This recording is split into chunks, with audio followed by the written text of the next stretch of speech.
Welcome back to Prairie Wings Performance. I'm Marae, and we've got to fix a little issue we've got here.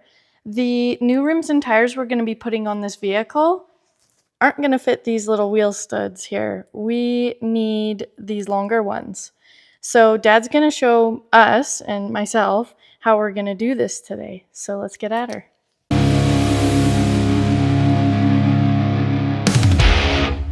I want to line this up where it isn't going to hit something in there. So I got a nice opening there. Now, if you aren't confident or don't have the hand strength to hold this in place, you'd spin a lug nut on, spin it on backwards, and then this would help you center the air hammer if need be. This is going to get a little bit loud. And all I do when I do it is I ease into it and pop it out. So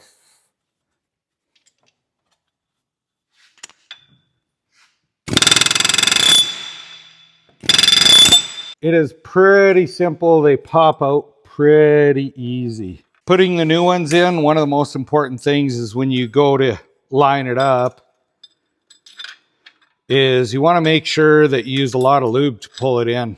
Now, this is stepped a little bit, so you want washers. I got 2 stacked here, and you want them a little bit bigger, just a hair bigger than the stud, so it'll pull in without the resistance from the washer.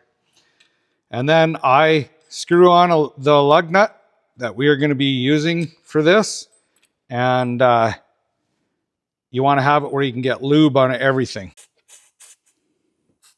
Get some Schlippingy all over.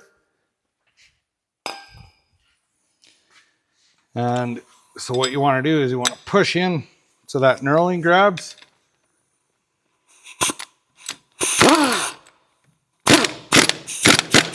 And you want to take it quite slow while you're watching from the back. I don't know if you can see in there. We'll try and set this up. And you don't have to hold it once it's started.